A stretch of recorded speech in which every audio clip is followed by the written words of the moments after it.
Tanzania watagawika kwamba Wakatoliki wasimame na Suluhu na wale wengine tuseme Wakatoliki na dini zingine waweze kuwa upande mwingine, kwa sababu mpaka sasa Samia Suluhu ni Muislamu, na kulingana na viongozi wa Kiislamu wameweza kusema kwamba kiongozi ama naibu wa rais katika nchi ya Tanzania Bwana Emmanuel Nchimbi ambaye ni Mkatoliki hajaweza kuzungumzia swala hili, na kwa hivyo wanaweza kumhusisha na masuala ambayo yanaweza kutokea ama kumhusisha na shughuli zile za maandamano zinazoweza kutokea na wale watu ambao wanasema kwamba hawahitaji serikali ya Samia Suluhu.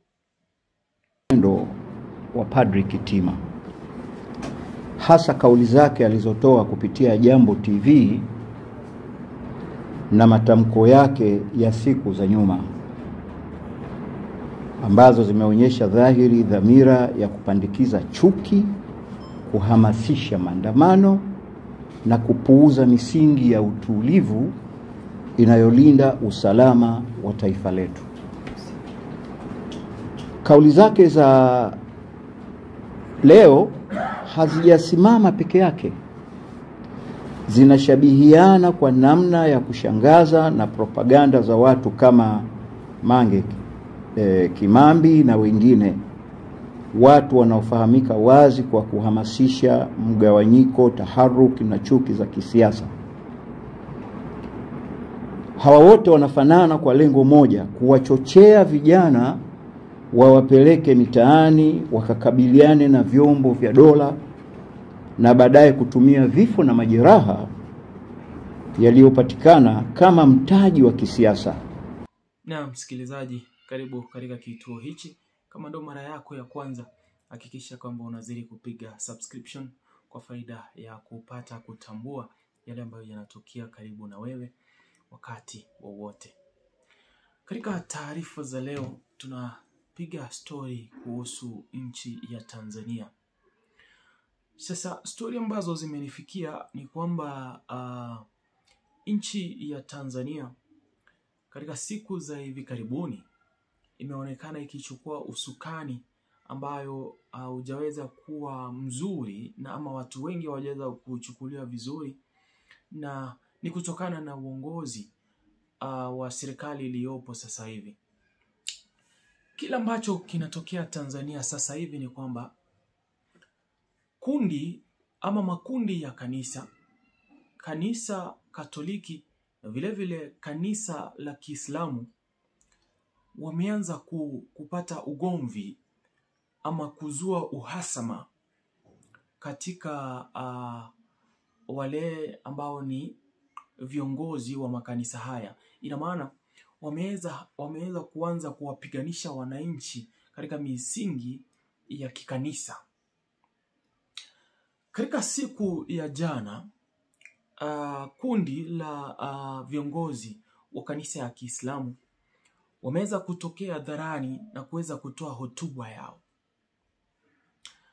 Hotuba yao ilionekana kumkandamiza padri wa kanisa la Kikatoliki ambaye aliweza kuzungumza awali na kuweza kusema kwamba serikali ya Samia Suluhu imeweza kuchukua mkondo mbaya na kuweza kuhakikisha kwamba wameweza kuyapiga yale maovu ambayo yanaweza kushuhudiwa ndani ya serikali ya Samia Suluhu.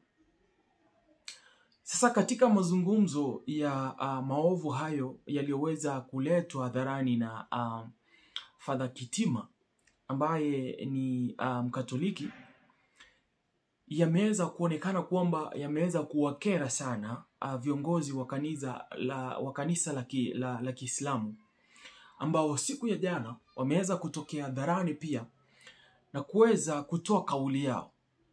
Lakini katika kauli hiyo wameonekana kusema kwamba Rais Samia Suluhu anapigwa ama yanasemekana maovu kumuhusu kwa sababu yeye ni Muislamu.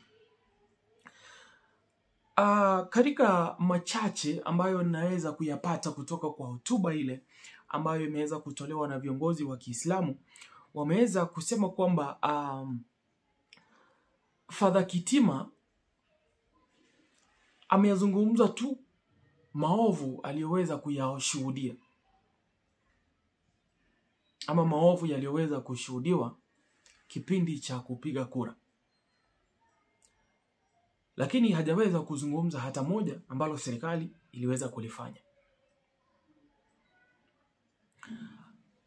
Kabla hatujaanza kufikia maneno haya kwa kina, nikiweza kuangalia ujumbe wa wale wa viongozi wa kanisa la Kiislamu, waliweza kusema kwamba Samia Suluhu ndo peke yake anaonekana kupigana na changamoto ambazo zinaweza kusababishwa na yale maandamano ama kutoridhishwa na Watanzania wanaosema kwamba watafanya shughuli za maandamano ili kuweza kuhakikisha kwamba serikali yake inaweza kutoka mamlakani. Jibu ambalo viongozi wa Kiislamu wanalitoa kuhusiana na hili ni kwamba naibu wa rais wa nchi ya Tanzania ambaye ni Emmanuel Nchimbi, ambaye anatokea katika kanisa la Kikatoliki, hajaweza kuonekana akizungumza lolote lile ama hajaweza kukisema chochote ama kuonekana kama anaitetea serikali. Na kwa hivyo basi viongozi wa kanisa la Kiislamu wanaweza kumuona kwamba ameweza kutumwa na Father Nchimbi na Father Kitimbi kunradhi, ili kuweza kuhakikisha kwamba Samia Suluhu na jamii ya Waislamu inaweza kung'atuka mamlakani. Kwa hivyo msikilizaji wangu, mpaka sasa kile ambacho tunaweza kukiona ni kwamba kanisa sasa makanisa ambayo yapo katika nchi ya Tanzania yameweza kuchukua sasa uhasama ule ama ugomvi katika makundi ya kanisa, kwamba sasa Watanzania watagawika kwamba Wakatoliki wasimame na Suluhu na wale wengine tuseme Wakatoliki na dini zingine waweze kuwa upande mwingine, kwa sababu mpaka sasa Samia Suluhu ni Muislamu. Na kulingana na viongozi wa Kiislamu wameweza kusema kwamba kiongozi ama naibu wa rais katika nchi ya Tanzania Bwana Emmanuel Nchimbi ambaye ni Mkatoliki hajaweza kuzungumzia swala hili, na kwa hivyo wanaweza kumhusisha na masuala ambayo yanaweza kutokea ama kumhusisha na shughuli zile za maandamano zinazoweza kutokea na wale watu ambao wanasema kwamba hawahitaji serikali ya Samia Suluhu. Usikii makamu wa rais ambaye ni Mkatoliki akitajwa popote, licha ya kuwa kiongozi mkubwa wa chama na serikali katika kipindi cha hivi karibuni, na pia hatumsikii akikemea uvunjifu wa amani wala kuhamasisha amani na utulivu nchini. Je, ndio mwelekeo aliotumwa na Father Kitima na viongozi wa Kikatoliki? Lazima tuwe na maswali ya kujiuliza. Maana yuko kimya tu. Jambo hili hatuwezi kulifanyia mzaha hata kidogo. Ni swala linalogusa usalama wa nchi, maisha yetu ya kila siku, lakini zaidi kesho yetu kama taifa. Jambo lingine ambalo limejitokeza ni kwamba kanisa la Katoliki linasema kwamba halijaweza kuchukulia jambo hilo kirahisi. Ina maana kanisa basi la Kiislamu lina ushawishi katika serikali, kwa maana wanasema kwamba wenyewe hawajaweza kulichukulia swala hilo kirahisi, na wameweza kumtaja kwamba Father Kitima amekuwa ni mchochezi ambaye anahakikisha kwamba hakuja kuwa na utulivu katika nchi ya Tanzania. Na katika maongezi yao wameomba kujua kwamba Father Kitima basi anakificha nini nyuma ya pazia. Msikilizaji, ikiwa kanisa la Kiislamu ama wananchi wataanza kugawika kwa misingi ya dini, basi tutakuwa na mambo mengi sana ya kuyafanya na hatutaweza kutatua yale machache ambayo tayari yapo. mpaka sasa imeonekana kwamba jamii ya Kiislamu nchini Tanzania na jamii ya Kikristo nchini Tanzania wameonekana kuwa na tofauti, na tofauti hizo ni za kisiasa.